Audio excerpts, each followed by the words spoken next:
10 นาทีขอเชิญติดตามรับฟังรายการผู้ว่าพบประชาชนทางสวทเชียงใหม่ FM 93.25 เมกะเฮิรตซ์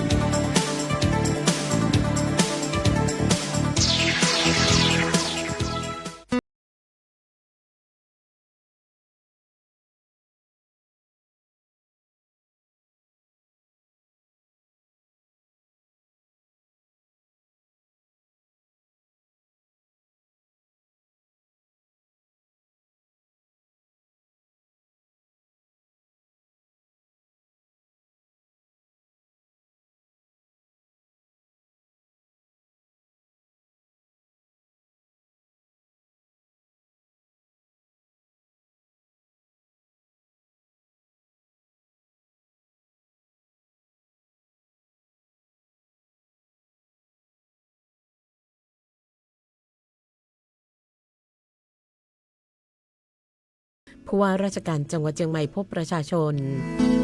สถานีวิทยุกระจายเสียงแห่งประเทศไทยจังหวัดเชียงใหม่ FM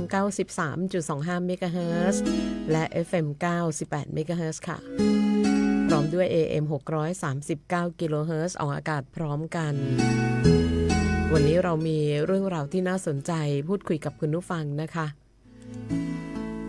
ซึ่งก็จะเริ่มต้นที่เรื่องของการติดตามสถานการณ์น้ำพี่น้องในเขตเทศบาลนครเชียงใหม่หลายท่านหลายคนก็มีความกังวลค่ะว่าระดับแม่น้ำปิงของเราจะเป็นอย่างไรกันบ้างแต่ก็เท่าที่ตรวจสอบนะก็ยังไม่มีผลกระทบใดๆยังไม่วิกฤตนะคะแต่ว่าจะเป็นอย่างไรนั้นผู้ที่จะมาเล่าสู่กันฟังสำหรับคุณผู้ฟังนะคะวันนี้รายการผู้ว่าราชการจังหวัดเชียงใหม่พบประชาชนต้อนรับนายสุนทรยามสิริค่ะท่านรองนายกเทศมนตรีนครเชียงใหม่สวัสดีค่ะสวัสดีเจ้าครับสวัสดีครับเจ้าวันนี้ท่านรองจะได้อู้จากกับคุณผู้ฟังในเรื่องที่เป็นข้อกังวลนะเจ้าข้อกังวลของพี่น้องในเขตเทศบาลนครเชียงใหม่ซึ่งเปิ้นก็มีการเกาะติดสถานการณ์ในเรื่องของน้ำท่าเนี่ยมาหลายวันเนาะท่านรองนะเจ้ารวมถึงตัวท่านรองเองก็ถ้าจะติดตามอยู่เหมือนกันครับติดตามครับเจ้าเนาะแล้วท่านรองปอจะให้ความมั่นใจกับพี่น้องในเขตเทศบาลนครเชียงใหม่เฮาได้พ่องก็เจ้าว่าสถานการณ์ฝนตกเวลานี้เนี่ยมันน่าเป็นห่วงมากใดแล้วก็ระดับแม่น้ำปิงบ้านเฮามันน่าเป็นห่วงอย่างใดพ่องอะเจ้าครับถ้าพูดถึงสถานการณ์ตอนนี้นะครับมันน่าจะเป็นห่วงนะครับเพราะว่าทางเทศบาลนครเชียงใหม่เนี่ยเฝ้าระวังอยู่ตลอดเวลานะครับเทศบาลนครเชียงใหม่ได้จัดตั้งนะครับศูนย์ CM Force หรือว่าศูนย์ป้องกันและบรรเทาอุทกภัยเฉพาะกิจของเทศบาลนครเชียงใหม่นะครับอยู่ที่ชั้น3ของตึกใหม่ของเทศบาลนครเชียงใหม่นะครับมีเบอร์โทรศัพท์ติดต่อนะครับถ้าหากเกิดมีเหตุการณ์อย่างที่ทางท่านผู้ฟังนะครับได้เห็นหรือได้พบเห็นนะครับมีเบอร์โทรศัพท์นะครับผมแจ้งเบอร์โทรศัพท์ให้เลยนะครับเบอร์แรกนะครับ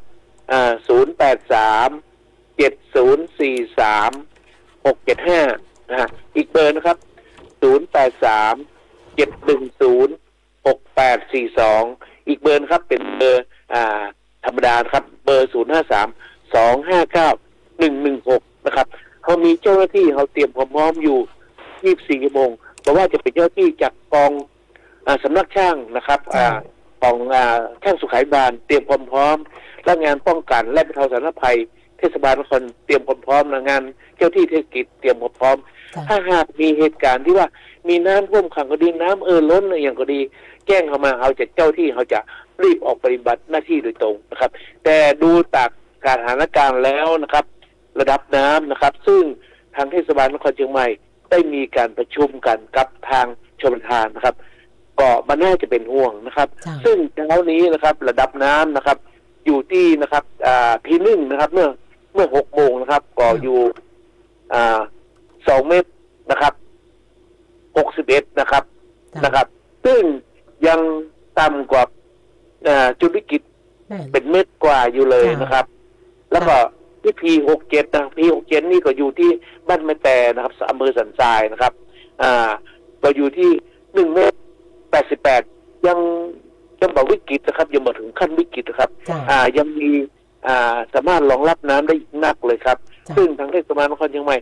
ได้เฝ้าระวังอยู่ตลอดเวลา1 ชั่วโมงเนี่ยเราจะรู้เลยว่าน้ำจะขึ้นจะลงนะครับ ตอนนี้ดูจากสถานการณ์แล้วน้ำเริ่มลดลงเรื่อยๆครับเจ้าเนาะแล้วก่อนณเวลานี้เจ้าท่านรอง8 โมงเนี่ยนั้นแม่น้ำปิงจุดP1สะพานนราธิวาสเหลือ2 เมตร 59 เซนติเมตรก็คือลดลงมาจากที่ท่านรอง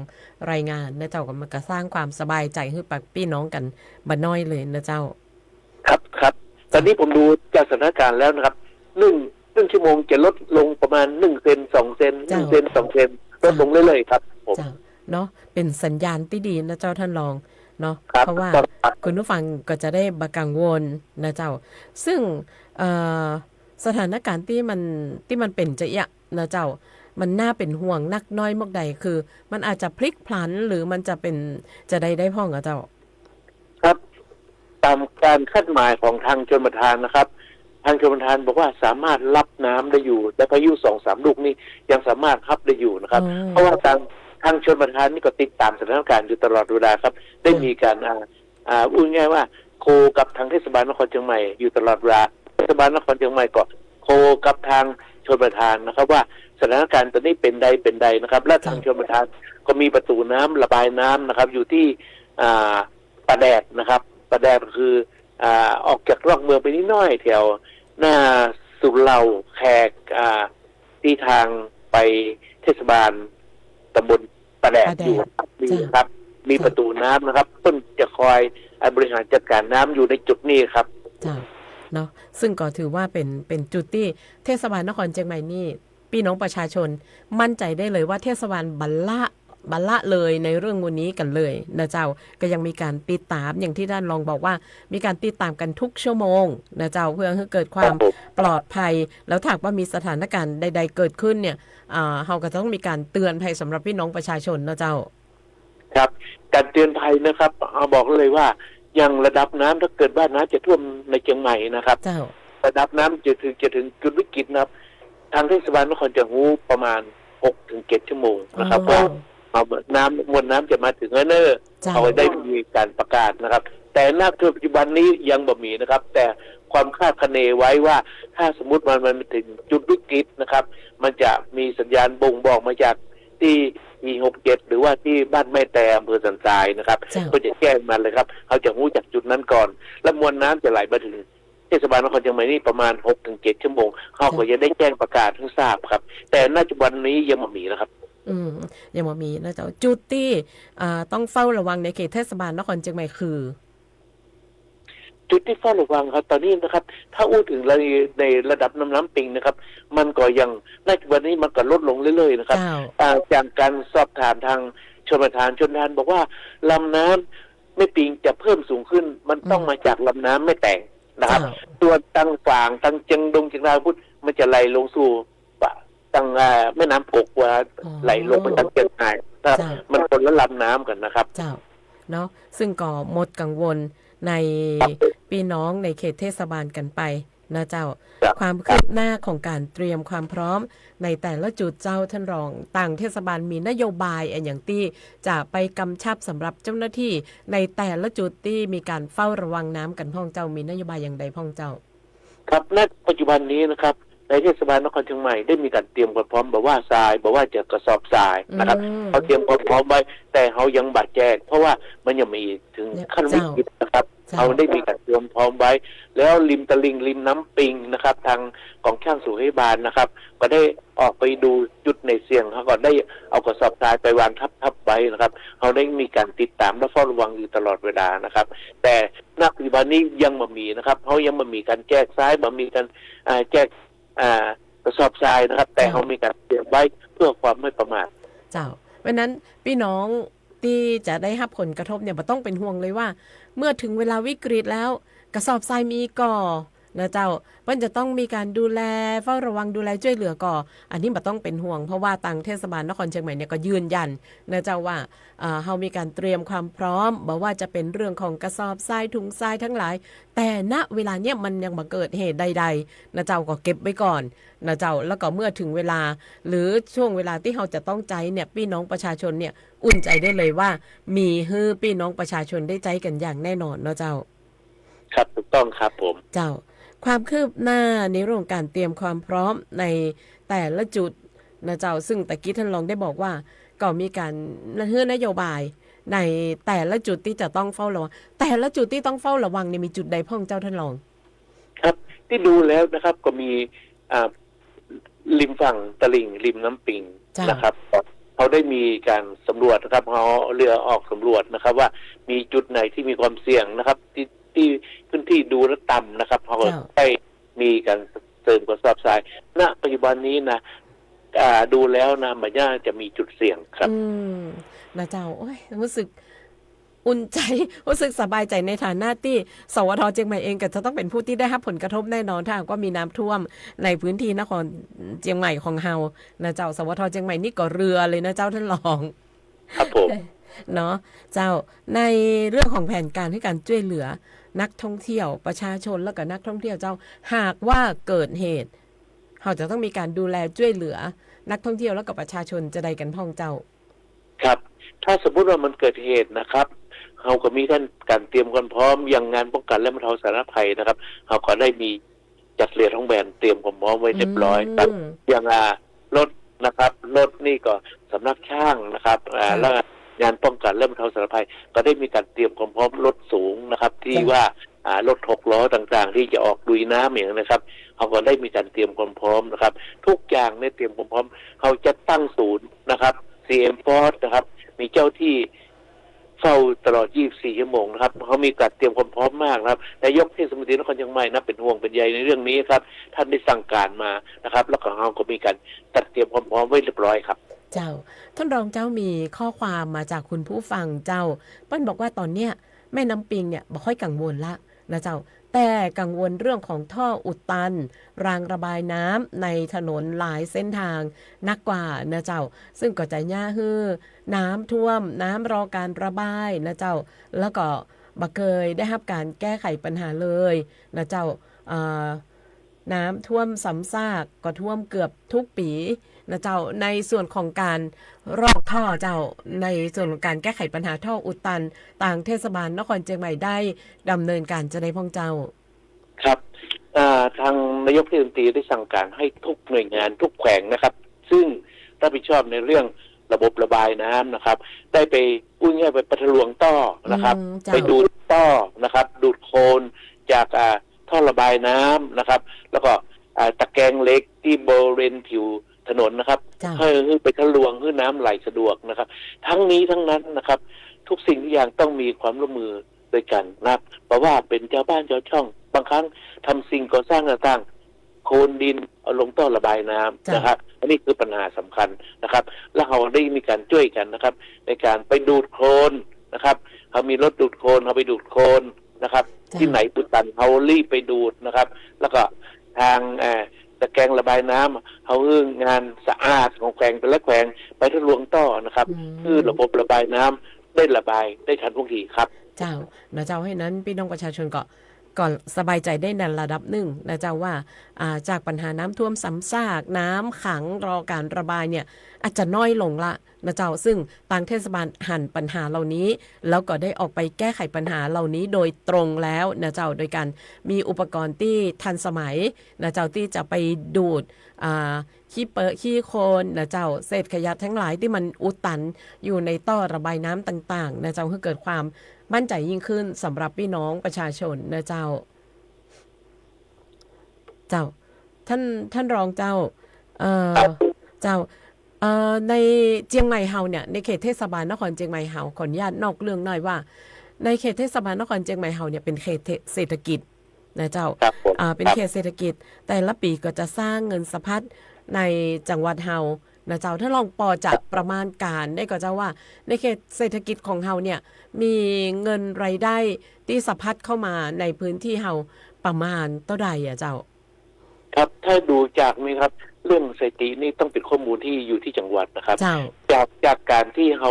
ดูนะครับดูในภาพรวมนะครับดูตอนนี้เศรษฐกิจของเชียงใหม่ก็ดีครับมีนักท่องเที่ยวเข้ามาเนื่องจากว่าทางเทศบาลนครเชียงใหม่นะครับมีเทศกาลต่างๆหลายเทศกาลอย่างตะวานี่นะครับก็มีการเปิดนะครับเทศกาลอย่างปีคนปีหัวลุก ผีนะครับที่สวนรถไฟอันเนี้ยก็สร้างรายได้นะครับเนื่องจากปตท.ร่วมกับองค์การบริหารจังหวัดเชียงใหม่เทศบาลนครเชียงใหม่มีการตามเทศกาลต่างๆเทศกาลเราเนี่ยเป็นการกระตุ้นเศรษฐกิจนะครับเชียงใหม่ได้ฟื้นตัวนะครับเพราะว่าเทศกาลต่างๆนั้นจะมีนักท่องเที่ยวเข้ามามีประชาชนออกมา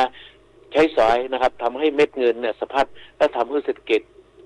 กระตุ้นเศรษฐกิจนะครับแล้วในเดือนประมาณเดือนพฤศจิกาเขาก็จะมีงานลอยกระทงแล้วอันนี้จะเป็นการช่วยการกระตุ้นเศรษฐกิจแน่นอนครับเทศบาลได้วางแผนงานไว้เรียบร้อยแล้วครับโอ้นะเจ้าน่ายินดีเนาะถึงแม้ว่าช่วงเวลานี้เราจะต้องมาแก้ไขปัญหาเรื่องของน้ำท่วมน้ำขังน้ำรอการระบายแต่ว่าในส่วนของการท่องเที่ยวนะเจ้าส่วนที่จะสร้างรายได้สร้างเศรษฐกิจที่ดีกับเมืองเฮากับบละทิ้งเลยนะเจ้าเฮามีการเตรียมความพร้อมในทุกๆงานนะเจ้าท่านรองมีอันอย่างที่จะฝากส่งท้ายสำหรับพี่น้องประชาชนพ่องเจ้าครับก็ฝากถึงพ่อแม่พี่น้องนะครับที่อยู่ในเขตเทศบาลนะครับถ้าหากว่ามันมีปัญหาน้ำท่วมขังนะครับบางสิ่งบางอย่างทางเทศบาลอาจจะพบเจอหรือว่าผู้น้องพบเจอแจ้งมาเขาได้ครับเขาจะขึ้นเจ้าที่ออกไปดูแลกันเลยนะครับแล้วไม่ต้องกลัวครับบดกังวลได้ครับเทศบาลพร้อมตลอด24 ชั่วโมงในการดูแลพ่อแม่พี่น้องในเขตเทศบาลนครเชียงใหม่ครับเจ้าวันนี้ขอบพระคุณท่านรองนายกเทศมนตรีนครเชียงใหม่นายสุนทรยามสิรินะเจ้าขอบพระคุณที่ได้ได้จากกันในรายการผู้ว่าราชการจังหวัดเชียงใหม่พบประชาชนเจ้าครับขอบคุณครับสวัสดีครับสวัสดีเจ้านะเจ้านี่ก็เป็นเสียงจากท่านรองนายกเทศมนตรีนครเชียงใหม่นะเจ้าคุณผู้ฟังวันนี้เรื่องของน้ำของท่าเนี่ยยังหมดไปนะเจ้ามีแหมหนึ่งท่านที่จะได้ได้จากกับเฮานะเจ้านั่นก็คือท่านผู้อำนวยการโครงการชนประทานเชียงใหม่แต่ว่ากำเดียวก่อนที่จะไปกับท่านนะเจ้าถึงสถานการณ์น้ำกันต่อเนื่องเนี่ยเชื่อว่าเป็นเรื่องที่น่าสนใจน้องเก่งขออนุญาตพักสัก2 วินาทีไม่ใช่2 วินาทีสัก1 นาทีเจ้า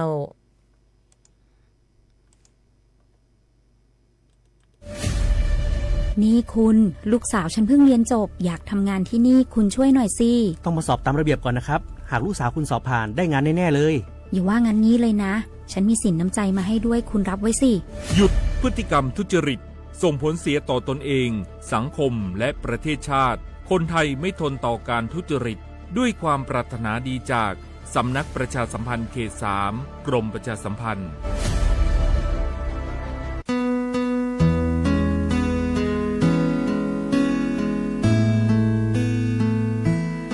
คุณผู้ฟังยังอยู่ในช่วงเวลาของรายการผู้ว่าราชการจังหวัดเชียงใหม่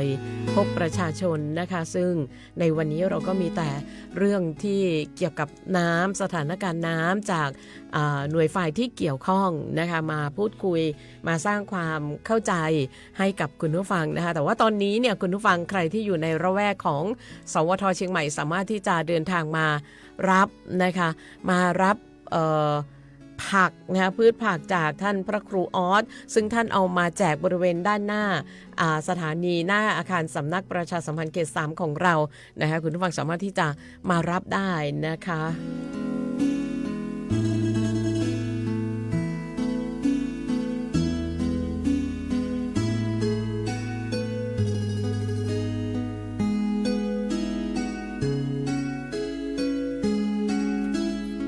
ซึ่งในช่วงเวลานี้นะคะคุณผู้ฟังเราก็ยังคงอยู่กับคุณผู้ฟังนะคะแล้วก็อย่างที่ได้บอกกับคุณผู้ฟังกันไว้ว่าในช่วงนี้นะคะช่วงที่2ของรายการก็จะเป็นการพูดคุยในประเด็นเรื่องของการบริหารจัดการน้ำในพื้นที่จังหวัดเชียงใหม่นะคะโดยท่านผู้อำนวยการโครงการชนประทานเชียงใหม่นะคะนายเกื้อกูลมานะสัมพันธ์สกุลนะคะซึ่งวันนี้เนี่ยเชื่อว่าคุณผู้ฟังหลายท่านก็คงจะสบายใจกันได้นะคะว่าจากที่ท่านรองนายกเทศมนตรีนครเชียงใหม่ได้พูดไว้นะคะก็มีแต่ความปลอดภัยนะคะชี้ไปทางความปลอดภัยแน่นอนนะคะแล้วก็ในส่วนของการจัดรายการของเราเนี่ยนะคะก็จะมีการรายงานตลอดนะคะว่าระดับน้ำในแม่น้ำต่างๆสายสำคัญของจังหวัดเชียงใหม่นั้นนะคะมีไม่ว่าจะเป็นจุดP67 บ้านแม่แต่อำเภอสันทรายจังหวัดเชียงใหม่หรือว่า P1 สะพานนวรัตน์เนี่ยนะคะเราก็จะมีการอัปเดตการรายงานนะคะจากเว็บไซต์ของศูนย์อุทกวิทยาชนประทานภาคเหนือตอนบนนะคะเป็นรายชั่วโมงกันเลยทีเดียวค่ะคุณผู้ฟังเพราะนั้นเราก็จะต้องใช้การรายงานนี้อย่างต่อเนื่องด้วยนะคะเอาละค่ะตอนนี้นะคะเราจะกลับมาถึงเรื่องของการบริหารจัดการน้ำในพื้นที่จังหวัดเชียงใหม่กันบ้างนะคะว่าการบริหารจัดการน้ำในพื้นที่จังหวัดเชียงใหม่คงไม่มีใครที่จะตอบได้ดีไปกว่าชนประทานแล้วล่ะนะคะซึ่งวันนี้ทางรายการของเรานะคะก็ได้รับเกียรติจากท่านผู้อำนวยการโครงการชนประทานเชียงใหม่ที่จะได้พูดคุยกันนะคะสวัสดีค่ะสวัสดีครับท่านผู้ฟังทุกท่านนะครับขออนุญาตอู้เมืองโอ้ได้เลยเจ้าครับแล้วเจ้าต่อเนื่องกันมาแล้วสำหรับการอู้กำเมืองจากท่านรองนายกเทศมนตรีนครเชียงใหม่ตะกี้นะเจ้าในช่วงเวลานี้เจ้าท่านผอ.เราจะได้ภาพรวมกันก่อนภาพรวมของการบริหารจัดการน้ำในพื้นที่จังหวัดเชียงใหม่เจ้าต่างชนประทานมีการวางแผนจะได้กันพ่อเจ้าครับก่อนอื่นขออนุญาตรายงานสถานการณ์น้ำหลักๆก่อนนะครับเจ้าถ้าเราพอการบริหารจัดการน้ำเนี่ยเราจะมีลุ่มน้ำหลักในเชียงใหม่เนี่ยอยู่3ลุ่มน้ำนะครับลุ่มน้ำแรกก็คือที่เราเป็นประจำของเราโดยตลอดก็คือแม่น้ำปิงอันที่2ก็คือลุ่มน้ำฝางนะครับลุ่มน้ำฝางก็คือในเขตเชียงชัยปราการนะครับฝางแม่อายน้ำนี่ก็คือไหลลงลำน้ำฝางแล้วไปลงลำน้ำกกแล้วไปเจียงไฮ้นะครับอันนี้จะบอกข้ามมาเจียงใหม่เกี่ยวข้องกับจังหวัดเชียงใหม่นะบอกข้ามมาเชียงใหม่ครับในตัวเมืองอันนึงก็คือแม่น้ำปิงกับต้นน้ำอยู่ที่เชียงดาวแล้วก็หลักๆที่สำคัญที่จะทำให้มีมวลน้ำเยอะเนี่ยจะอยู่ที่เวียงแหงนะครับแล้วก็แม่แตงก็คือลำน้ำแม่แตงนะครับตรงนี้ก็จะมีน้ำสายลักอยู่ตอนบนตั้งบนก็จะมีอันก็คือลำน้ำแม่งัดนะครับลุ่มลงมาน้อยเนี่ยก็จะมีลำน้ำแม่กวงนะครับการบริหารจัดการน้ำหลักๆเลยเนี่ยนอกเหนือจากลุ่มน้ำหลักทั้ง2แล้วมีลุ่มน้ำหนึ่งครับเป็นลุ่มน้ำสุดท้ายส่วนใหญ่เราจะบ่ค่อยได้อู้กันเลยก็คือลุ่มน้ำสารวินนะครับซึ่งส่วนใหญ่อยู่ในเขตอำเภออมก๋อยเจ้านะครับตรงนี้ก็คือน้ำก็จะไหลไปลงที่น้ำเมยนะครับไปลงน้ำเมยแล้วก็น้ำเมยก็จะไหลย้อนขึ้นมานะครับแล้วก็มาลงแม่น้ำสารวินที่แม่เสลียงนะครับที่แม่เสลียงนะครับเพราะฉะนั้นหลักๆแล้วว่าในลุ่มน้ำที่มีผลกระทบกับคนเชียงใหม่นักๆเองนะครับก็คือแม่น้ำปิงเจ้านี้นะครับที่เชียงดาวเนี่ยน้ำลดลงแล้วนะครับต่อวาเนี่ยมีประมาณ 80-90 ตอนนี้เหลืออยู่ประมาณ57ลูกบาศก์เมตรต่อวินาทีลดลงนะครับแม่แตงน้ำก็ลงนะครับแม่แตงก็คือต่อวาก็มีประมาณสัก180-190นะครับมาเดียวก็ลดลงมาเหลือ130นะครับ130อุ้ยง่ายว่า127นะครับลดลงเรื่อยๆนะครับแต่ตอนนี้น้ำในลุ่มน้ำสายลักก็คือตึงแม่แตงตึงแม่ปิงตอนบนเนี่ยเขาต้องยอมรับว่าตัวบริหารจัดการในเขาบ่มีนะครับมาต่อใดก็ไปตาอั้นนะครับเพราะว่าเขาบ่มีเขื่อนเขาบ่มีอย่างอาคารควบคุมในการที่จะควบคุมมีเพียงบางส่วนในลำน้ำแม่แตงนะครับก็คือมีประตูระบายน้ำแม่ตะมานถ้าเราเคยได้ยินนะครับอุโมงค์ยักษ์นะครับอุโมงค์ที่มันจะผ่านน้ำจากแม่แตงมาที่เขื่อนแม่งัดตอนนี้เปิ้นแปลงใกล้จะแล้วละเจ้าต่อไปเขาก็จะสามารถผ่านน้ำแม่แตงเนี่ยที่มันนักๆเนี่ยเอาไปเก็บไว้ที่เขื่อนแม่งัดได้และถ้าอุโมงค์มาแล้วมันก็จะผ่านจากเขื่อนแม่งัดไปแม่กวงได้ในช่วงฤดูน้ำหลากเขาก็จะผ่านกันเป็นต่อเนื่องนะครับเพื่อลดระดับน้ำในแม่น้ำสายหลัก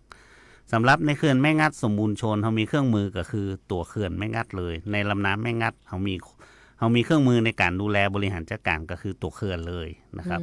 และต่ำลงไปเนี่ยก็คือเขื่อนแม่กวงนะครับเขื่อนแม่กวงเนี่ยน้ำมันบ่ได้ไหลผ่านเมืองนะครับมันไหลไปสังกะแปงนะครับไปบ้านที่แล้วไปละปูนนะครับเพราะฉะนั้นน้ำแม่กวงจะบ่เข้าเมืองเพราะฉะนั้น4ลำน้ำหลักที่จะเข้าเมืองมาก็คือแม่ริมนะครับแม่แตงแม่น้ำปิงนะครับแม่น้ำปิงตอนบนแล้วก็น้ำแม่งัดนะครับน้ำแม่งัดมี4อันนะครับ เจ้านี้ที่สันทรายนะครับเราจะเห็นว่าช่วงนี้จะมีน้ำเพิ่มขึ้นก็คือเป็นน้ำที่ค้างมาจากตะวานะครับตอนนี้มันไหลลงมาถึงละเจ้าอุ้ยง่ายว่ามันไหลมาถึงสันทรายละเจ้านี้น้ำมันขึ้นเพิ่มขึ้นมาแหมน้อยเพิ่มมาจากตะวาแหมประมาณสัก30 ลูกบาศก์เมตรต่อวินาทีแต่ก็บ่ได้ทำให้ระดับมันสูงอย่างมากมายนะครับยังอยู่ในเกณฑ์ปกติเมื่อเฮามาพอถึงในเขตในเมืองนะครับที่สะพานนวรัตน์เจ้านี้มีปริมาณน้ำที่ไหลผ่านที่สะพานนวรัตน์ P1 ที่เฮาวัดได้ก็คือ285 ลูกบาศก์เมตรต่อวินาทีระดับน้ำนะครับสูงกว่าตะวา10 เซนนะครับตะวาอยู่ที่2.50 เมตรวัดที่ P1 นะครับตอนนี้ขึ้นมาที่2.60 เมตรคาดว่าวันนี้ถ้าบ่มีฝนตกมาเพิ่มซึ่งวันนี้แดดออกหมดแล้วนะครับแดดออกหมดแล้วครับลองเอาเดินออกไปตั้งนอกจะหันแดดหมดแล้วครับมวลน้ำก้อนนี้ก็คืออุ้ยง่ายว่าไล่ตั้งแต่สันทรายก็เขตในเมืองก็จะล่องลงไปนะครับผ่านในส่วนของสารปีนะครับสันปะตองดอยลอจอมตอง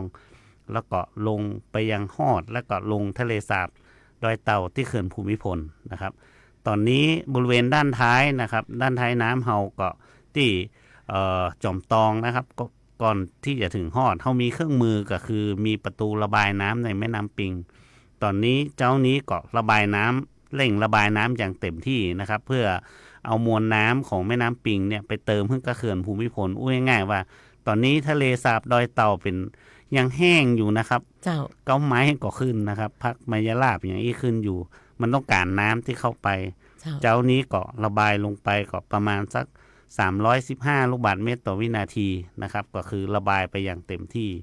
ซึ่งในพื้นที่ตอนท้ายเนี่ยก็จะมีในส่วนหนึ่งที่สำคัญก็คือมีเศษกิ่งไม้วัชพืชนะครับพักตบชวาก็มาติดตามสะพานนะครับซึ่งตะวาท่านผู้ว่าก็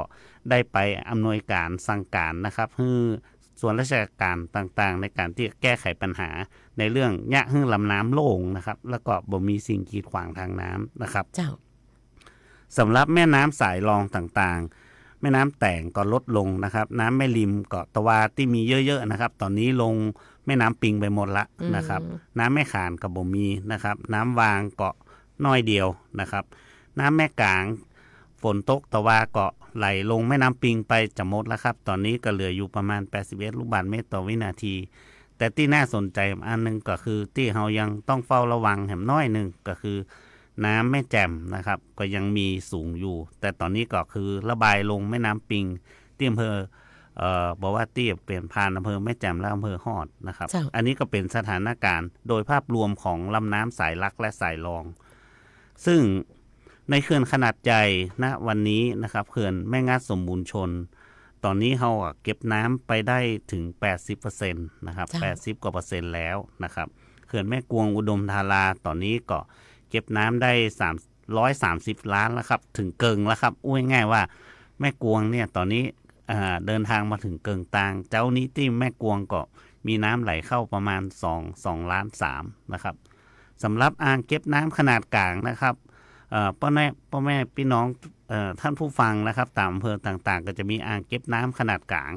ที่กระจายอยู่ทั่วเชียงใหม่นี่13 แห่งในภาพรวมก็มีปริมาณน้ำอยู่ที่ประมาณ 70% นะครับซึ่งก็มีอ่างเก็บน้ำบางแห่งนะครับขนาดกลางบางแห่งที่ล้นอาคารระบายน้ำล้นแล้วมีอยู่2 แห่งนะครับเป็นอ่างเก็บน้อยนะครับเก็บบ่ถึงอุ้ยง่ายว่าบ่ถึง2 ล้านนะครับน้อยเดียวถ้าถามว่ามันใหญ่ขนาดไหนนะครับเฮาเคยไปห้วยตึงเท่าอ่ะครับอ่างขนาดกลาง2 ตัวเนี่ยน้อยกว่าห้วยตึงเท่าห้วยตึงเท่านี่เฮาก็ดูเหมือนอันนี้นะครับห้วยตึงเท่านี้เทียบขนาดเล็กนะครับก็น้ำที่เต็มอยู่ก็อยู่ในเขตอำเภอแม่แจ่มนะครับอ่างสันหนองแล้วก็อันอยู่ที่แม่ตะไคร้อ่างเก็บน้ำแม่ตะไคร้นี่บ่ได้เข้าเวียงนะครับแม่ตะไคร้นี่จะไหลลงลำน้ำทาไหลลงน้ำทาไปนะครับบ่ได้เข้าเวียงนะครับเพราะฉะนั้นก็จะบ่ค่อยมีผลกระทบแต่ว่ามีอ่างเก็บน้ำบางแห่งที่เริ่มมีปริมาณน้ำที่ไหลเข้าเยอะๆนะครับขนาดกลางก็จะอยู่แถวป้าวนะครับฝนตกแถวป้าวมาตลอดนะครับอ่างแม่โกนกับในส่วนของอ่างแม่สะลวมนะครับซึ่งแปลงใหม่ตอนนี้ พื้นที่ตังเปล่าก็อยากได้น้ำนะครับเก็บไว้ใจในฤดูแล้งครับสำหรับอ่างเก็บน้ำขนาดเล็กทั้งหมดเนี่ยทั้งเชียงใหม่เลยเนี่ย116 แห่งเนี่ยตอนนี้ก็มีปริมาณน้ำที่เก็บกักไว้ก็อยู่ประมาณสัก 60% นะครับในภาพรวมของการกักเก็บน้ำในอ่างเก็บน้ำต่างๆเนี่ยก็ยังเน้นในนโยบายที่สำคัญของจังหวัดเชียงใหม่โดยเฉพาะทีมเชียงใหม่และตลอดจนนโยบายของกรมชลประทานก็คือเราจะต้องเก็บกักให้เต็มประสิทธิภาพนะครับหมายถึงว่ามีการบริหารจัดการให้ดีในการที่จะเก็บกักน้ำบ่ให้เกิดผลกระทบกับพ่อแม่พี่น้องประชาชนจำไว้เลยนะครับว่าอ่างเก็บน้ำขนาดใหญ่ฝนตกน้ำนองบ่มีการเปิดเขื่อนนะครับจะบ่มีการเปิดเขื่อนเด็ดขาดนะครับจะเก็บน้ำไว้ก่อนนะครับจนกว่าที่ฝนเอี้ยนฝนหายนะครับถึงจะมีการระบายน้ำนะครับแห่งอันที่สำคัญนะครับก็คือเราจะมีการคาดการณ์พื้นที่เสี่ยงภัยนะครับพื้นที่เสี่ยงภัยของจังหวัดเชียงใหม่จะมีอยู่2ลักษณะที่สำคัญอันแรกก็เป็นพื้นที่เสี่ยงภัยมาจากน้ำฝนนะครับฝนตกในเขตเมืองโดยเฉพาะอย่างยิ่งฝนตกในเขตดอยสุเทพนะครับน้ำก็จะไหลลงมาตามดอยสุเทพซึ่งก็จะมีคลองชลประทานแม่แตงนะครับซึ่งอยู่ริมดอยสุเทพเนี่ยฮับน้ำไปเป็นที่น่ายินดีนะครับแต่ว่าผมได้ไปดูอาคารผันน้ำจากลำน้ำแม่แตงไปลงลำน้ำขานปัจจุบันแปลงแล้วนะครับแปลงแล้วและสามารถระบายน้ำได้ดีกว่าเดิมมากๆเลยครับถ้าท่านมีโอกาสได้เดินทางว่าไปอำเภอจอมตองไปอำเภอดอยหล่อนะครับตรงถนนตัดใหม่ถนน4 เลนตัดใหม่เขาจะหันอาคารนะครับเป็นรางนะครับรางตัวนั้นแหละครับก็คือเป็นรางที่จะใช้ในการระบายน้ำนะครับเป็นคลองปลายคลองสายใยของแม่แตงนะครับที่เราเห็นอยู่หน้ากาดต้นพยอมนะครับตรงนี้ก็จะลำเลียงน้ำในเขตเมืองเนี่ยไปลงน้ำแม่ขานได้แล้วสมัยก่อนยังไปบ่ได้นะครับเนาะมาเดียวนี้ไปได้แล้วแล้วก็ตะวาผมไปพอระบายน้ำนี่ไหลห้างๆนะครับแสดงว่าเส้นทางน้ำสะดวกดีขึ้นครับเครื่องมือใหม่ที่เพิ่งได้ใจในปีนี้ครับเป็นเครื่องมือใหม่เลยนะครับอุปกรณ์ใหม่อุปกรณ์ใหม่ตอนนี้ใช้งานได้เรียบร้อยครับตะวาผมไปพอมาสามารถระบายน้ำได้50 ลูกบาศก์เมตรต่อวินาทีนะครับเวลาฝนตกในเขตเมืองเนี่ยฝนตกในเขตฝั่งตะวันตกของเชียงใหม่ก็คือในเขตดอยสุเทพนะครับสามารถลำเลียงน้ำลงในง่ายๆว่าในคลองชลประทานได้เลยแล้วก็ไปลงปุ้นได้เลยนะครับแต่การเอาไปลงปุ้นเราต้องไปพอที่น้ำขานก่อนนะครับน้ำขานต้องบ่ขึ้นจะฮับได้ก่อนนะเจ้าถ้าเปิ้นฮับได้เราก็ระบายลงไปนะครับซึ่งตรงนี้จะเร่งการระบายน้ำในเขตเมืองแล้วถ้าอยู่ในกรณีที่น้ำขานก็สูงมันสามารถจะฮับได้เราต้องมีการวางแผนจะได้พ่องแหมเจ้าครับตรงนี้มันจะมีเครื่องสูบน้ำครับชลประทานจะตั้งเครื่องสูบน้ำแล้วมีลำน้ำสาขาต่างๆนะครับแล้วก็แหมส่วนหนึ่งก็วิ่งเข้าไปแล้วก็ตรงบริเวณสัมปตองนะครับคลองมันยาวบางส่วนเนี่ยเขาก็จะก้อยๆเอาน้ำง่ายๆว่าแผ่เข้าไปในทุ่งสัก5 เซน10 เซนนะครับตรงนี้ก็คือน้ำมันบ่ได้มากมายนักนะครับแล้วก็จะบ่เกิดผลกระทบในส่วนของพื้นที่การเกษตรและก็พื้นที่ของพี่น้องประชาชนนะครับและในช่วงที่ผ่านมานะครับจะสังเกตว่าท่านผู้ว่าราชการจังหวัดนะครับท่านมีนโยบายในการที่จะให้ทุกส่วนราชการนะครับกำจัดสิ่งกีดขวางทางน้ำนะครับบอกว่าจะเป็นเศษไม้นะครับไม้ไผ่ที่ติดตามสะพานต่างๆนะครับผักตบชวาตลอดจนวัชพืชต่างๆที่มันอยู่ริมตลิ่งที่มันไหลมารวมกันนะครับเปิ้นให้กำจัดทุก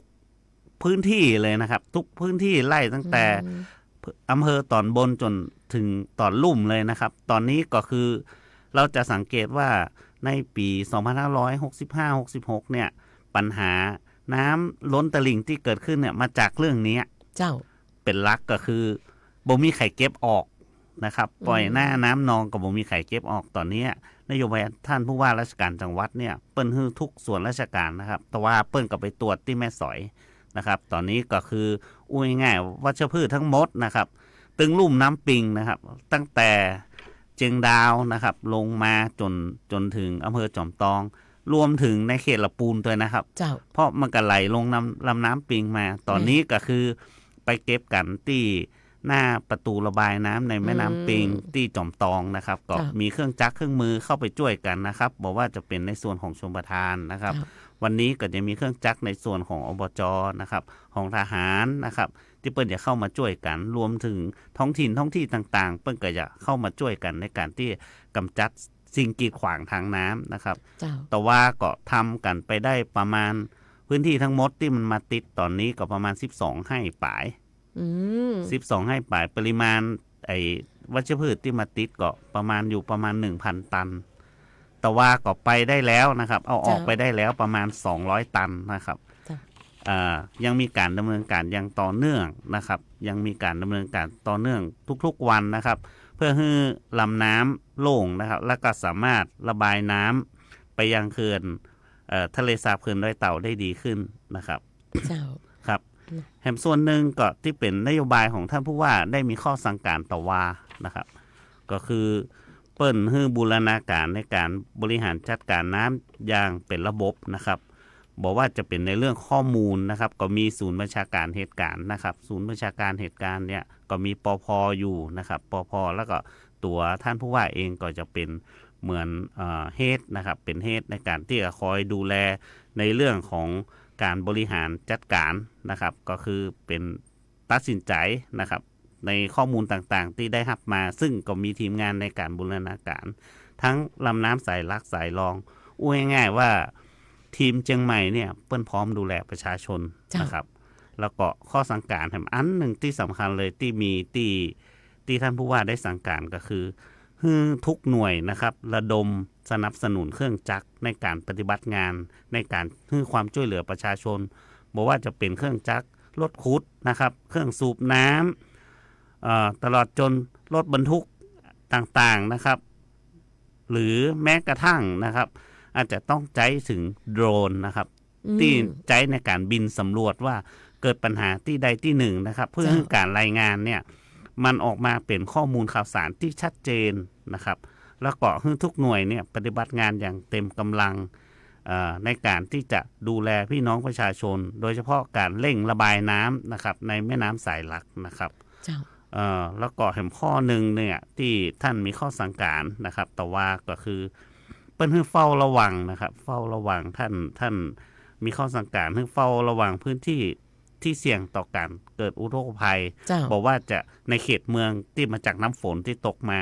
ท่านก็มีข้อสั่งการตามที่ท่านรองนายกเทศมนตรีเทศบาลนครเชียงใหม่ได้นะครับเตรียมเครื่องจักรเครื่องมือเตรียมทุกอย่างนะครับในการให้พร้อม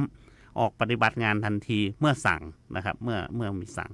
ตลอดจนที่สำคัญอันนะครับมทบ33นะครับหน่วยงานทหารเปิ้นเตรียมกำลังพลไว้นะครับในกรณีที่เกิดเหตุฉุกเฉินนี่เปิ้นสามารถมาช่วยเราได้ทันทีและอันสุดท้ายก็คือการติดตามพยากรณ์อากาศและก็ข้อมูลที่เป็นข้อมูลที่ถูกต้องเนี่ยก็ทางท่านผู้ว่าได้แจ้งส่วนราชการต่างๆให้ประชาสัมพันธ์ให้ประชาชนได้รับทราบข้อมูลที่เป็นข้อมูลที่เป็นข้อเท็จจริงนะครับที่เกิดขึ้นณปัจจุบันตรงนี้สิ่งที่ท่านผู้ว่าเป็นห่วงเป็นใยพ่อแม่พี่น้องประชาชนชาวเชียงใหม่เนี่ยมันก็ทำให้ผมในฐานะที่อยู่เชียงใหม่เนี่ยก็มีความอุ่นอกอุ่นใจว่าคนที่เป็นป้อเมืองเฮาเปิ้นใส่ใจดูแลเปิ้นใส่ใจดูแลในการที่จะดูแลพ่อแม่พี่น้องหมู่เฮาเปิ้นไปทุกที่เหมือนกันนะครับเปิ้นก็ไปทุกที่เมื่อค่ำเมื่อคืนก็ยังหันคณะออกตรวจออกสำรวจในเรื่องของน้ำกันต่อเนื่องนะจ๊ะครับตอนนี้ก็ในเบื้องต้นถ้าตังพ่อแม่พี่น้องประชาชนต่างๆนะครับมีคำถามอยากสอบถามก็สอบถามเข้ามาในรายการได้เลยนะครับถ้าตอบได้ก็ตอบเพิ่งเลยนะครับถ้าตอบมาได้ก็เดี๋ยวจะกลับมาตอบผมรอบครับ จะมาออกมันๆครับเนาะเจ้า0532767793นะเจ้า0532767793นะเจ้าตอนนี้ท่านผู้อำนวยการสำนักชลประทานนะเจ้าเปิ้นก็เปิดโอกาสเนาะสำหรับคุณผู้ฟังที่ฟังอยู่แล้วก็มีเรื่องอยากจะสอบถามในเรื่องของน้ำท่าต่างๆนะเวลานี้นะเจ้าท่านผอ.เจ้าในส่วนของข้อความจากทาง Facebook Live ของเฮานะเจ้าอันนี้ก็บ่ฮู้ว่าจะฝากทางท่านผอ.ไปได้ก่อนนะเจ้าแต่ก็เดี๋ยวจะฝากไปตอนนี้มีสายเข้ามาสวัสดีเจ้าสวัสดีครับสวัสดีครับ ครับผมเป็นFCของสถานีวิทยุผมเปิดเครื่องรับฟังท่านผู้ว่ารายการและก็ท่านรองผู้ว่าพบปะประชาชนผู้กำเมืองอธิบายเรื่องน้ำกันป้องกันนี่นะครับดีนักครับผมได้ยินได้ฟังการบริหารจัดการเพิ่นวางแนวทางอยู่ในระบบพร้อมที่จะช่วยเหลือพ่อแม่พี่น้องชาวบ้านก็นะครับผมคนหนึ่งเป็นกำลังใจให้ท่านครับขอบคุณครับ เจ้าขอบคุณเจ้านะเจ้าก็คุณผู้ฟังกะยาคือกำลังใจแหละนะเจ้าสำหรับทีมของสำนักงานชลประทานนะเจ้า ทีมเชียงใหม่ ทีมเชียงใหม่ นะ เจ้าที่มันได้ออกไปลุยนะเจ้าในเรื่องของน้ำท่าต่างๆท่านผอเจ้าตะเกียนเนี่ยมีข้อความมาจากท่าวังตาลนะเจ้าบอกว่าแถวท่าวังตาลเนี่ยนะเจ้าหมู่บ้านหลังโกลบอลเฮาส์ท่อระบายน้ำมีหญ้าขึ้นมาเต็มหมดเลยนะเจ้าท่อมองมาเห็นทางระบายน้ำเลยนะเจ้าปี65น้ำท่วมหนักมากมาแล้วนะเจ้าครับเดี๋ยววันนี้นะครับเดี๋ยวผมจะส่งเจ้าหน้าที่เข้าไปตรวจสอบนะครับจะส่งเข้าไปเลยแล้วก็ถ้าท่านสามารถพิมพ์เข้ามาได้หำน้อยนะครับหมายถึงว่าที่เข้ามาใน Facebook นะครับผมขอเบอร์โทรได้หรอครับเพราะว่าถ้า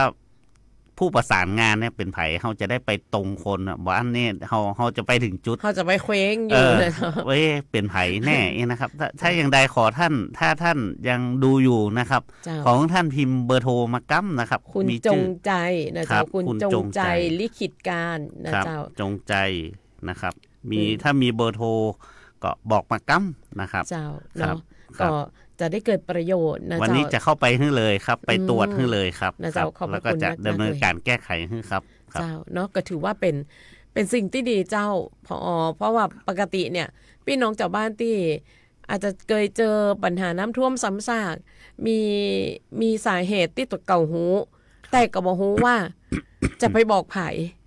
นะเจ้าซึ่งวันนี้ถือว่าเป็นโอกาสทองเลยนะนะเจ้าเนาะแจ้งเข้ามาในชั่วโมงนี้เนี่ยต่างท่านผอ.ก็จะส่งเจ้าหน้าที่ไปดำเนินการให้เลยนะเจ้าคุณจงใจลิขิตการนะเจ้าเนาะส่งเบอร์โทรศัพท์เข้ามาหน่อยนะเจ้าเพื่อที่จะได้ประสานฮือนะเจ้าเป็นพื้นที่หลังโกลบอลเฮาส์นะเจ้าเนาะก็วันนี้ท่านผอ.ก็ได้ฮับตึงเรื่องราวจากคุณผู้ฟังนะเจ้าแล้วก็ได้ประชาสัมพันธ์ในส่วนของการสร้างความมั่นใจนะเจ้าให้กับพี่น้องประชาชนคนเจียงใหม่เลยนะเจ้าว่าบ่ต้องกังวลในเรื่องของระดับน้ำท่าในช่วงนี้ซึ่งหลายคนก็จะกังวลเขาจะต้องเก็บครัวก่อนะเจ้าเขาจะต้องเฝ้าระวังก่อนนะเจ้าถ้าหากว่าดูตามระดับแม่น้ำปิงอย่างที่ท่านผอ.บอกตะเกียเฮาก็คลายกังวลนะเจ้ามันจะมีโอกาสก็เจ้าผอ.มีครับก็คือถ้าเกิดพายุเข้ามาในเชียงใหม่เนี่ยพอเข้าผ่านมาเนี่ยแต่ก่อนเข้าเชียงใหม่เนี่ยมันบ่ใช่ว่ามาถึงปั๊บตกเชียงใหม่เลยมันจะผ่านบางพื้นที่มาก่อนเช่นผ่านทางอีสานมานะครับผ่านเมืองน่านมาพอผ่านเมืองน่านมาปั๊บอาจจะบางส่วนก็ผ่านในส่วนของลำปางมาน้อยนะครับมันถึงจะเข้ามาในเชียงใหม่เพราะฉะนั้นเขาจะมีช่วงเวลาในการที่จะบริหารสถานการณ์ของเขาเพื่อบรรเทาผลกระทบหากมีพายุเข้ามาอย่างเต็มที่นะครับเช่นยกตัวอย่างเขาอาจจะต้องมีการพร่องน้ำจากเขื่อนในช่วงที่พายุใกล้จะเดินทางมาถึงบางส่วนนะครับพร่องน้ำเพื่อให้สามารถรองรับพายุได้โดยที่บ่มีผลกระทบกับน้ำปิงนะครับเขาก็ต้องเร่งระบายน้ำปิงออกไปสู่ดอยเต่านะครับในบางพื้นที่เขาก็จะต้องเตรียมละถ้าเราดูแล้วที่มันจะเข้าเนี่ยมันนักแก่เนี่ยเครื่องจักรเครื่องมือเขาต้องเตรียมให้พร้อมตลอดจนข้าวสารนะครับปัญหาลักๆก็คือการตื่นตระหนกนะครับผมอยู่น้ำท่วมเชียงใหม่มาตั้งแต่ปี48นะครับก็คือปัญหาลักๆก็คือการตื่นตระหนกการได้รับข้อมูลที่ไม่ใช่ข้อเท็จจริงที่บ่ใจมาจากเซ็นเตอร์ข่าวปลอมแล้วก็ว่ากันไปพอว่ากันไปเนี่ยมันแตกตื่นครับพอแตกตื่นเนี่ยทุกคนย่างใดครับขับรถครับเฮ้ยอย่างใดเขาเอารถไปก่อนเอารถไปจอดบนถนนครับไอ้คนที่จะไปช่วยบริหารจัดการนี่ไปบ่ได้แล้วครับเพราะว่าอย่างเพราะรถจอดหมดเลยบนถนน มันติดครับมันติดแล้วก็การเข้าไปในพื้นที่ต่างๆนี่มันทำได้ยากผมเข้าใจครับว่ามันจำเป็นจะต้องย้ายรถเพราะว่ากลัวรถน้ำท่วมกลัวอันนั้นอันนี้แต่จริงๆเขามีเวลานะครับมีเวลาในการที่จะดูว่าเนี่ยถ้าเราติดตามพยากรณ์แต่เขาจะมีเวลาถึง48ชั่วโมงนะครับน้อยที่สุดคือ48ชั่วโมง2 วันเลยครับในการที่เขาจะเตรียมเช่นพื้นที่ที่จอดรถบริเวณนี้เอาไปจอดนี่นอที่นี่เป็นที่สูงตรงนี้เตรียมเนอร์ถ้ามาถึงสถานการณ์นี้ปั๊บเนี่ยยกของเนอร์อย่างเอี้ยนะครับมันจะมีเวลาที่บ่งบอกหรือแม้ตอนน้ำปิงมาเนี่ยน้อยที่สุดที่เขาจะมีคือ12ชั่วโมงนะครับกว่าน้ำเนี่ยมันจะเดินทางมาในเขตเมืองเจียงดาวมาถึงบ้านเฮาเจียงดาวมาถึงบ้านเฮานี่ใช้เวลาประมาณ30ชั่วโมงครับโอ้30ชั่วโมงเลยครับ30ชั่วโมงถ้าตังปุ้นนะครับแต่แม่แตงเนี่ยก็ประมาณเกือบ48นะครับประมาณ36หมายถึงว่าจากเวียงแหงมาแม่แตงกว่าจะลงมาถึงในเขตเมืองนะครับเพราะฉะนั้นมันมีช่วงเวลาในการบริหารจัดการอยู่นะครับแล้วก็มีการบริหารจัดการแล้วก็ผมอยากให้พ่อแม่พี่น้องประชาชนนะครับได้เข้าใจนิดนึงก็คือน้ำท่วมเชียงใหม่เนี่ยมันบ่ได้เกิดขึ้นครั้งแรกครับมันเกิดตั้งแต่ปี48 49 54นี่เขาก็ฮับมาอย่างเต็มที่เลยครับพายุมา5ลูกครับที่เข้ามาเชียงใหม่นะ5ลูกเนี่ยที่มันท่วมเชียงใหม่จนตอนสุดท้ายมันเกินกำลังความสามารถเขาก็ต้องยอมให้น้ำผ่านไปเขาบ่ได้ไปกั่นมันครับถ้าน้ำมาเขายอมเมื่อมันผ่านแล้วเขาเก็บล้างเนี่ยตอนปี54ใช้เวลาในการเก็บล้างประมาณ72ชั่วโมงเชียงใหม่กลับคืนสู่สภาวะปกตินะครับก็ในส่วนบ้านเรือนที่เสียหายก็ส่วนราชการก็เข้าไปดูแลให้ความช่วยเหลือกันไปนะครับในปี2565นะครับที่มันมีน้ำล้นตลิ่งเข้าท่วมในเขตเมืองตอนนี้เขายังสามารถบริหารจัดการก็คือถึงแม้มันท่วมนะครับใช้เวลาบ่ถึง48ชั่วโมงนะครับเขาก็กู้เมืองได้พื้นที่เศรษฐกิจก็บ่ได้รับความเสียหายโดยเฉพาะเทศบาลนครเชียงใหม่มาเดียวเนี่ยเปิ้นทำพันนังหรือไอ้อย่างป้องกันตลิ่งนะครับที่เขาเคยเข้าใจกันว่าแม่น้ำปิง3.70 เมตรมันจะท่วมมาเดียวบ่ใจนะครับมันขึ้นไป4 เมตรปลายแล้วครับเพราะว่าพนังป้องกันตลิ่งของเทศบาลนครเชียงใหม่เนี่ยไอ้ส่วนที่เป็นฟันหล่อเปิ้นกับมีอุปกรณ์ไว้ละส่วนไหนไอ้อย่างเงี้ยเปิ้นก็เตรียมไว้เพราะฉะนั้นเฮายังสามารถทับน้ำได้มากขึ้นกว่าในปี48ในปี54ถ้าเทียบนะครับถ้าเทียบปัจจุบันเฮาทับน้ำได้มากกว่าในปีที่แล้วกว่าจะล้นเข้าเมืองเชียงใหม่ปี65นะครับจากเดิมที่เฮาคาดการณ์กันอยู่ประมาณ400มันขึ้นไปถึง400ปลายนะครับจะถึง500แล้วประมาณ470แล้วครับตอนนี้หมายถึงว่าในเขตเมืองสามารถรองรับน้ำได้ประมาณ470ทีนี้สิ่งสำคัญก็คือที่เราต้องสนใจที่เราต้องมาพอกันก็คือสิ่งกีดขวางทางน้ำครับเจ้าเขาแปลงถนนนะครับเขาแปลงถนนเขาแปลงไอ้วงแหวนรอบ1รอบ2สมัยนั้นวงแหวนซุปเปอร์มีอันเดียวนะครับตั้งไปสนามบินพอหลังปี54กับวงแหวนรอบ1รอบ2เกิดขึ้นนะครับคันที่เกิดขึ้นเนี่ยเขาจะต้องเดิมเนี่ยพื้นที่ตรงเนี้ยน้ำก็ผ่านนะครับตอนนี้มันมีคันกั้นก็คือตัวถนนมาคันกั้นเพราะฉะนั้นความสามารถในการระบายน้ำที่จะออกตรงไปตังสารพีไหลไปจนถึงอุโมงค์หรือปูนนะครับมันก็ยังติดอยู่แล้วก็แหมอันนึงก็คือที่เขาต้องยอมรับการขยายตัวของเขตเมืองก็คือเขาแปลงหัวครับเมื่อเดียวเนี่ยเขาแปลงหัวเขาใส่กันโมดนะครับน้ำมันมีที่อยู่มันก็วิ่งบนถนนนะครับเพราะว่าถนนน่ะมันกลับกลายว่าเป็นตี้เขาระบายน้ำกันออกไปพอน้ำท่วมปั๊บจะสังเกตนะฮะน้ำที่ถนนน่ะจะสูงกว่าบ้านไผ่ก็บ่อยากให้น้ำท่วมก็เกิดกันเอาน้ำลงถนนตอนนี้ก็คือถนนในหมู่บ้านต่างๆคลองต่างๆเนี่ยมันกับมีความสามารถในการระบายน้ำได้ลดลงนะครับตรงนี้ก็จะต้องมีการบริหารจัดการกันต่อไปครับเจ้าวันนี้ทางท่านผอ.มีอยากจะฝากถึงพี่น้องประชาชนสั้นๆส่งท้ายหน่อยเจ้าครับอยากฝากว่า1นะครับก็คือติดตามสถานการณ์อย่างต่อเนื่องนะครับ2รับข้อมูลที่ถูกต้องโดยเฉพาะ ข้อมูลที่มาจากส่วนราชการหรือในศูนย์บัญชาการเหตุการณ์นะครับของจังหวัดเชียงใหม่และอันสุดท้ายก็คือทีมเชียงใหม่นะครับทุกส่วนราชการนะพร้อมให้บริการประชาชนในการที่จะช่วยบรรเทาปัญหาที่เกิดขึ้นจากอุทกภัยครับขอบคุณครับเจ้าวันนี้ขอบพระคุณท่านผู้อำนวยการโครงการชนประทานเจียงใหม่เจ้านายเกื้อกูลมานะสัมพันธ์สกุลนะเจ้าซึ่งท่านก็ได้มาทำความเข้าใจกับพี่น้องประชาชนกันแล้วแล้วก็ญาติคุณผู้ฟังนั้นสั่งอกสั่งใจได้นะเจ้าขอบพระคุณเป็นอย่างยิ่งเจ้าครับขอบคุณครับเจ้าเนาะแล้วก็ในช่วงนี้เจ้าคุณผู้ฟังเข้าสู่ช่วงท้ายของรายการนะเจ้ามีข่าวประชาสัมพันธ์กันนะเจ้าว่าในช่วงเวลานี้ขอเชิญชวนเจ้าพี่น้องชาวบ้านที่อยู่ในชุมชนเมืองเจียงใหม่เจ้ามารับผลผลิตทางการเกษตรจากอำเภออมก๋อยนะเจ้าที่สำนักประชาสัมพันธ์เขต3นะเจ้าช่วยเหลือบรรเทาความเดือดร้อนของพี่น้องประชาชนซึ่งสนับสนุนโดยนันล่าธนชัยวงศาวงโสดชีกรนะเจ้าแล้วก็ท่านพระครูออสจากวัดเจดีย์หลวงนะเจ้ามีตึงมะเขือเทศแตงกวา